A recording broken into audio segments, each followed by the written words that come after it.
পেরেশানি এবং মানসিক চাপ থেকে মুক্তি পাওয়ার উপায় এবং আমল কি? পেরেশানি এবং মানসিক চাপ থেকে মুক্তি পাওয়ার জন্য সর্বপ্রথম হলো ঈমান এবং তাকওয়াকে মজবুত করা। আমরা আগেই বলেছি, যার ঈমান যত দুর্বল সে তত তাড়াতাড়ি ডিপ্রেসড হয়ে পড়ে, যার ঈমান যত শক্তিশালী ডিপ্রেশন তাকে তত কম স্পর্শ করে।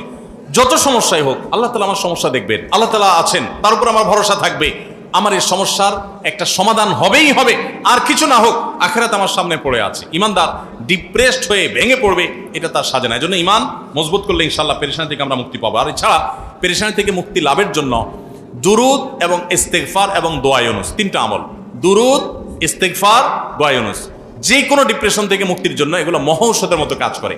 আপনি খুব বিপদে আছেন, পেরেশানিতে আছেন, আস্তাগফিরুল্লাহ ওয়া আতুবু ইলাইহি, আল্লাহুম্মা আনতা রাব্বি লা ইলাহা ইল্লা আনতা সাইয়্যিদুল ইস্তিগফার, দুরুদ ইব্রাহিম, ছোট দুরুদ সাল্লাল্লাহু আলাইহি সাল্লাম পড়তে থাকেন অনবরত।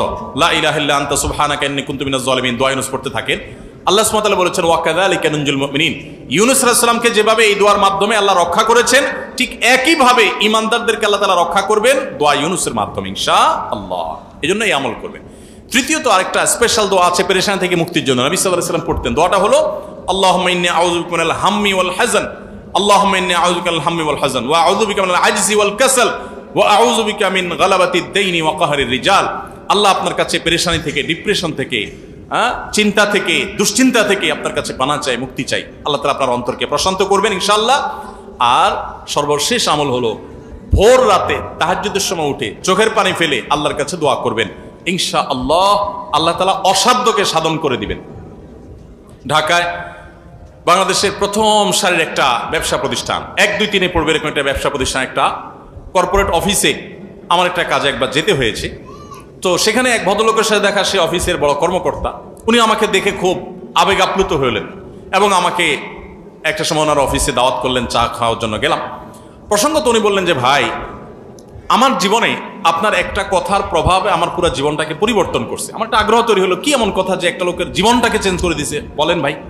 তখন লোকটা আমাকে বললেন যে ভাই, আমার এমন একটা রোগ হয়েছে যে দেশ তো দেশের বাইরে বিভিন্ন চিকিৎসা আমার নেওয়া হয়েছে, বিভিন্ন হসপিটালে আমি ট্রিটমেন্ট নিয়েছি, কিন্তু আমার কোনো সমাধান হয় নাই, কোনো রোগ ভালো হয় নাই। শেষ পর্যন্ত কোম্পানির চাকরি ছেড়ে গ্রামে চলে গেছি, জাস্ট মরার অপেক্ষা। কারণ আমার এ রোগ থেকে মুক্তির কোনো উপায় নাই, কষ্টের কোনো শেষ নাই, যে কোনো মুহূর্তে মৃত্যু আসবে, এটার জন্য অপেক্ষা করছি। তো এর মধ্যে আপনার এক আলোচনা থেকে তাহাজ্জুদের সময় অসাধ্য সাধন হয়, ভোর রাতের দোয়া অসম্ভব সম্ভব হয়, এটা জানার পর ওই দিন থেকে তাহাজ্জুদ পড়া শুরু করলাম। কয়েকদিন পড়ার পর একদিন তাহাজ্জুদে প্রচুর কান্নাকাটি করলাম, তাহাজ্জুদ পড়ে প্রচুর আল্লাহর কাছে চোখের পানি ফেললাম, সিজদা পড়ে থাকলাম। এরপর তাহাজ্জুদের নামাজ পড়ার পর সকাল থেকে আমার শরীর থেকে সেই রোগ যে উধাও হয়েছে, এখন আবার কোম্পানিতে ব্যাক করে আমি চেয়ারে বসে কাজ করছি। আমার রোগ হওয়ার আগে আমি যতটা সুস্থ ছিলাম, আল্লাহর কসম এখন আমি তার চাইতে অনেক গুণ বেশি সুস্থ। এখনো বেঁচে আছেন এই লোকটা, আমার সাথে যোগাযোগ হয়নি, আমি তো প্রায় যোগাযোগ হয় ভাইরা আমার। এই জন্য ডিপ্রেশন থেকে বাঁচার জন্য আল্লাহর কাছে চোখের পানি ফেলে দোয়া করে। মানুষের কাছে বললে পেরেশানি আরো বাড়ে, আবার না বললে আপনি হালকাও হবেন না। চোখের পানি ফেলে আল্লাহকে মন খুলে বলেন, একাকি কেউ যেন না শুনে, চিৎকার করে করে বলেন। এই যে রমজান আসছে, সারা বছর তাহাজ্জুদ পড়তে পারেন না, কিন্তু রমজানে তো আপনি সারি খেতে উঠেন। সারি খেতে উঠলে ওই টাইমে ভোর রাতে একটু আল্লাহর কাছে দোয়া করি, এই টাইমে দোয়া কবুল হয়। আল্লাহ তাআলা আমাদের সবাইকে তৌফিক দান করুন। বিভিন্ন সময় আমাদের কিছু জিনিসে পা লাগলে আমরা হাত দিয়ে ছুঁয়ে, বুকে ও মাথায় ছুঁয়ে সালাম করি, এটা কতটুকু যুক্তিসঙ্গত, এটা কি ঠিক? কোনো কিছু যদি পা স্পর্শ হয়, কোনো কিছুতে পা লাগে, একজন মানুষের গায়ে পা লাগছে, আমরা তার গাটাকে স্পর্শ করে চুমো খাই বা বুকে হাত রাখি। এটা মূলত করি হলো যে পাও লাগাটাকে আমাদের সমাজে অসম্মানজনক মনে করা হয়। আমার পা লাগাটা যে ভুলে হয়ে গেছে, জাস্ট সেটা বোঝাবার জন্য আমরা এটা করি। সো এরকম যদি হয়, তাহলে সেক্ষেত্রে শুধুমাত্র এই বার্তা দিলাম এর মাধ্যমে যে আমি মূলত ইচ্ছাকৃত আপনার গায়ে আমি লাথি দেই নাই, পা দেই নাই, এটা ভুলে লেগে গেছে, টাচ করে তাকে শুধু এটা আমি বোঝালাম, এটুকু ঠিক আছে, কোনো অসুবিধা নেই। কারণ প্রত্যেক অঞ্চলের মানুষের ভাষা, তাদের আচরণ, তাদের মনের ভাব ব্যক্ত করার পদ্ধতি ভিন্ন ভিন্ন হতে পারে, এবং এভাবে আমরা আমাদের জাস্ট মনের ভাবটাকে ব্যক্ত করছি, এখানে কোনো অন্যায় হচ্ছে না। শুধুমাত্র বলছি সরি বা দুঃখিত বা আমি ইচ্ছাকৃত মানি না, এই কথাটাকে আমরা একটা আচরণ দিয়ে বোঝালাম, কোনো অসুবিধা নেই। তবে কোনো জিনিসে পাওয়া লাগলে সেখানে ওইটা ছোঁয়াছুঁইতে কিছু আসে যায় না, কারণ ওই জিনিসের প্রতি তো আর সম্মান অসম্মান জিনিস তো আর বুঝবে না যে তাকে ছুঁয়ে আমি আবার সরি বলেছি। অতএব জিনিস পাও লেগে গেছে, যদি এই জিনিসটা পাও লাগার মতো জিনিস না হয়, খাদ্য, সেখানে পা লেগে গেছে, তাহলে সেক্ষেত্রে আমার সতর্ক হতে হবে পরবর্তী জনের জন্য এটা না হয়। কিন্তু সেখানে ছোঁয়াছুঁই করার কোনো যৌক্তিক কারণ নাই। কিন্তু কোনো মানুষের গায়ে লেগে গেছে, আমরা ছুঁয়ে নিলাম, টাচ করলাম, ধরলাম, বুঝালাম, এটা জায়েজ হতে পারে ইনশাআল্লাহ। তাহলে বাবার বাড়ির নাটোর, সেখানে কসর পড়বো নাকি পুরো নামাজ পড়বো? একজন বোন প্রশ্ন করেছেন। মেয়েরা বাবার বাড়িতে গেলে সফরের নামাজ অর্থাৎ কসর পড়বেন না পুরো নামাজ পড়বেন?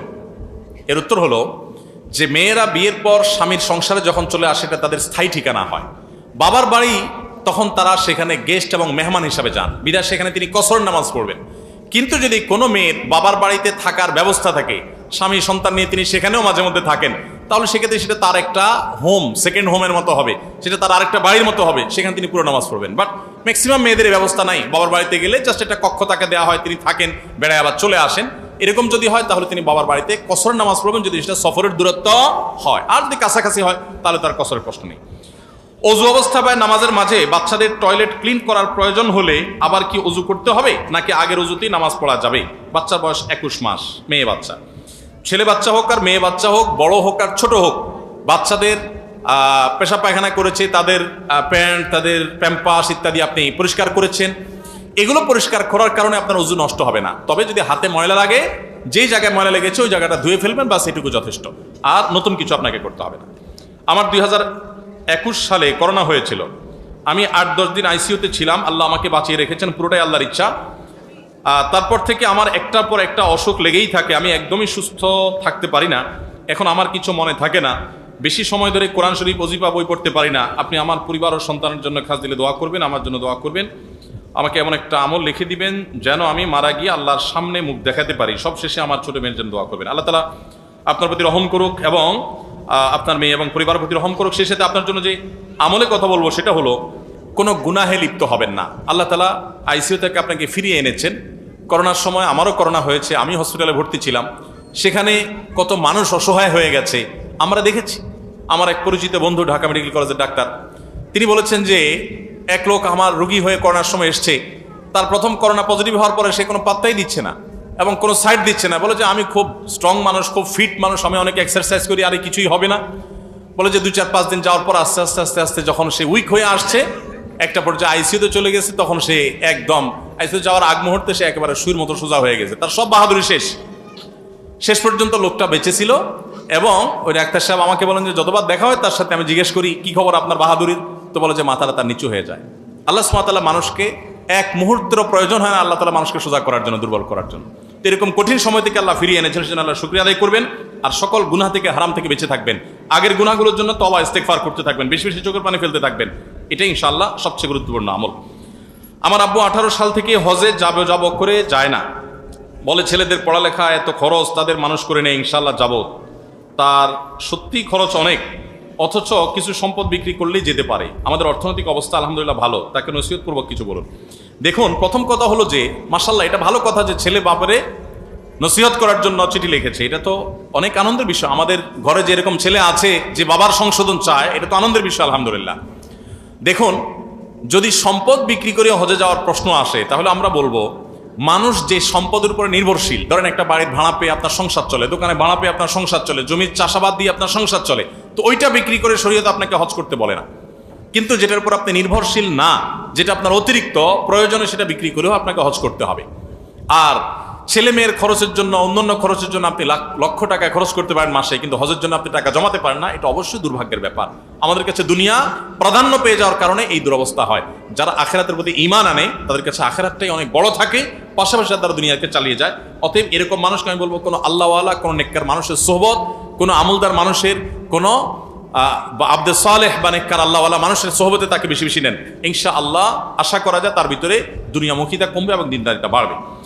এতিম বাচ্চাদের জন্য দান সাদকা চাইতে আসে, এটা কি দেওয়া উচিত? এতিম বাচ্চাদের জন্য দান সাদকা যারা চাইতে আসে, এটার একটা রূপ ঢাকায় আছে, যশোরেও আছে, আমি জানি। সেটা হলো যে কিছু বাচ্চা কাচ্চা ছেলে ফেলেকে পাঠায় দেয় বিভিন্ন এতিমখানার রসিদ দিয়া, কাগজপত্র দিয়ে, তারা এসে বলে আমরা এতিমখানা থেকে আসছি, আমাদের কোরআন শরীফ কিনতে টাকা লাগবে, আমাদের খাবারের টাকা নাই। এসে ঘরে ঘরে তারা নক করে, আসেনি? এদেরকে পাইলে বাচ্চাদেরকে তো আর, তাদেরকে তো আর কিছু বলা উচিত হবে না। বাচ্চাদেরকে ধরে একটু ভালো বুড়া খাওয়ান, আর বলেন যে তোমাদের হুজুরে ফোন করো, একসাথে যত টাকা পয়সা সব হুজুরে দেবে। এরপরে হুজুর আসার পরে তারা বসে ভালো করে সাইজ করেন, আর এটা হুজুরের বিজনেস যদি হয় তাহলে তাকে আইনের হাতে সুপর্দ করে দেন। কারণ এদের বড় একটা অংশ ফ্রড, প্রতারক। তারা এই বাচ্চাগুলোকে পুঁজি হিসাবে ব্যবহার করে এবং এটা ইসলাম এবং মুসলমানদের জন্য অপমানজনক। আমরা আমাদের আসুন্নাহ ফাউন্ডেশন থেকে ইয়েতিম লালন পালন করার জন্য ইয়েতিম আমরা খুঁজে পাই না। খুঁজে পাই না মানে কি? এতিম যারা আছে বিভিন্ন মাদ্রাসায় তাদের স্পন্সর আছে, স্পন্সর নাই এরকম এতিম আমরা খুঁজি। আমরা সার্কুলার দেই প্রতি বছর যে সারা দেশে যত এতিম আছে, যারা অসহায় আছে, তারা আবেদন করেন, তাদের শতভাগ স্কলারশিপ, তাদের সকল খরচ খরচা আমরা বহন করব আমাদের এতিম ফান্ড থেকে। তো সেখানে প্রপার এতিম পাইতে কষ্ট হয়ে যায়, আর এখানে এতিম খানা পায় না, দুয়ারে দুয়ারে খানা আর কোরআন শরীফ কিনতে টাকার জন্য যায়। এদের অনেককে আমি ধরেছি এবং তাদের হুজুরদের ফোন দেওয়ার পর সদুত্তর দিতে পারে না। এদের অনেকেই প্রকৃত অর্থে হুজুরও না, জাস্ট লেবাস লাগাইছে এই বাচ্চাগুলো থেকে তারা বিজনেস করে। অতএব অনেকে আমরা মনে করি না, সরলতার কারণে বিশ্বাস করি না। বিশ্বাস করার কোনো কারণ নাই। বিশেষ করে আপনি অবিশ্বাসও করার দরকার, আপনি খোঁজ খবর নেন, আপনি চেক করেন সন্দেহ হলে। তবে এটা ঠিক, ফালা তানহার, যারা মানুষের কাছে চায় তাদেরকে ধমক দিতে আল্লাহ নিষেধ করেছেন। বিদায় তাদেরকে, বাচ্চাদেরকে আপনি ধমক দিবেন না, কিন্তু নাটের গুঁড়োগুলোকে খুঁজে বের করবেন যে কেন আল্লাহর দিনকে তুমি অপমান করছো। বহু মাদ্রাসা আছে, সেখানে ইয়েতিমদের ফান্ড আছে, তহবিল আছে, গোরাবা ফান্ড আছে, সেখানে ভর্তি হবে। প্রয়োজনে হুজুররা যাবে তাদের কালেকশনের জন্য, বাচ্চাদেরকে কেন পাঠানো হবে? এই বিষয়ে আমাদের প্রত্যেকেরই সতর্ক হওয়া দরকার এবং দায়িত্বশীল ভূমিকা রাখা দরকার। যাদের জাকাত দেওয়া ফরজ, তারা জাকাত দেয় না, তাদের নিয়ে কিছু আলোচনা করেন। জাকাত যারা দেন না, সম্পদ সঞ্চয় করে রাখেন, আল্লাহ কোরআনে বলেছেন ইয়াউমা ইউহমা আলাইহা ফি নারি জাহান্নাম ফাতাকুয়া বিহা জিবাহুহুম ওয়া জুনুবুহুম হাযা মা কানাসতুম লিআনফুসিকুম ফাযুকু মা কুনতুম তাকনিজুন। আল্লাহ বলেছেন কিয়ামতের ময়দানে যেই সম্পদ আপনি জাকাত না দিয়ে সঞ্চয় করেছেন, এগুলোকে জাহান্নামের আগুনে, এই সম্পদগুলোকে পাত বানিয়ে উত্তপ্ত করে এই জাকাত আদায় করে না যে সেই ব্যক্তির কপালে, ললাটে, পিঠে, পার্শ্বদেশে ছেক দেয়া হবে, আর বলা হবে যেই সম্পদ গুনে গুনে সঞ্চয় করেছো, জাকাত দাও নাই, আজকে সেই সম্পদের স্বাদ ভোগ করো। আল্লাহ তাআলা আমাদেরকে হেফাজত করুন। জাকাতকে নবী সাল্লাল্লাহু আলাইহি ওয়াসাল্লাম বলেছেন কিয়ামতের আগে একটা সময় আসবে যে জাকাতকে মানুষ জরিমানা মনে করবে, এটাকে অর্থদণ্ড মনে করবে, লস মনে করবে, যে এটা দিয়ে দিলাম আমার তো কোনো ব্যাক আসবে না। এটা কিয়ামতের আলামত যে মানুষ এটাকে জরিমানা মনে করবে। মনে রাখবেন, জাকাত কখনো লসের প্রজেক্ট না। আপনি যেটা জাকাত দিয়েছেন আপনার আখিরাতের অ্যাকাউন্টে জমা হয়ে গেছে, এটা আপনার কেউ নিতে পারবে না, বিনিময় আল্লাহর কাছে পাবেন। সো এটা আপনার জন্য লসের কোনো জিনিস না, এটাকে জরিমানা মনে করা অনুচিত। তো যদি আমরা বুঝতাম তাহলে জাকাত আমরা কেউ দেওয়া থেকে বিরত থাকতাম না। জাকাত ইসলামের ফরজ বিধান শুধু না, ইসলামের নামাজের পরে যেই রোকনের গুরুত্ব সেটা হলো জাকাত। আমরা আমাদের দেশে সাধারণত বলি নামাজ রোজা, সাধারণত আমরা বলি নামাজ রোজা, আসলে হওয়ার কথা নামাজ জাকাত। নামাজ জাকাত না নামাজ রোজা? নামাজের পরে রোজা আসে না জাকাত আসে? আল্লাহ গোটা কোরআন জুড়ে বলেছেন আকিমুস সালাহ ওয়া আতুজ যাকাত। নামাজ কায়েম করার পরে আল্লাহ জাকাতের কথা বলেছেন, কিন্তু আমরা বলতে বলি কি নামাজ রোজা। রোজা তো 3 নম্বরে, 2 নম্বরে তো জাকাত। তো জাকাতের ব্যাপারে আমরা অনেকে উদাসীন। আমরা নামাজ পড়ি অনেকে, কিন্তু জাকাত দিতে চাই না, কারণ নামাজ পড়তে পয়সা লাগে না, রোজা রাখতে পয়সা লাগে না। বন্ধু কয়েক প্রকার। কিছু দোস্ত পাবেন যে আপনার জন্য ও মুখ দিয়ে ফেনা তুলে ফেলবে, পারলে গায়ে গোতরে খাইটা দিবে, টাকা পয়সার কথা বললে সে বলবে দোস্ত আমি তো সরি। আবার কিছু আছে এর উল্টো, যে তার অনেক টাকা পয়সা আছে, সে বলবে দেখো ভাই আমি সময় দিতে পারবো না, টাকা লাগলে কিছু নিয়ে যাও। আছে না নাই? আবার কিছু আছে যে মুখে শুধু ফেনা তুলবে, টাকাও দিবে না, সময়ও দিবে না। আরেক প্রকার আছে না নাই? আরেক প্রকার বন্ধু আছে, টাকা লাগলে টাকা দিবে, আবার গায়ে খাটা লাগলে গায়েও খেটে দিবে। তাহলে 4 প্রকার হলো। মানুষও এরকম, মুখ দিয়া বলবে আমি ইমানদার, নামাজেরও খবর নাই, জাকাতেরও খবর নাই। মুখ দিয়া বলবে ইমানদার, নামাজ রোজা পড়বে, জাকাত ঠিক মতো দিবে না। আবার কিছু লোক আছে ইমানদার হয়ে সে নামাজও পড়ে আবার জাকাতও। এরা হলো আল্লাহ তাআলার প্রকৃত বান্দা, আসল মুসলমান। সে জান মাল সবকিছু কুরবান করে। আল্লাহ তাআলা আমাদেরকে তৌফিক দান করুন।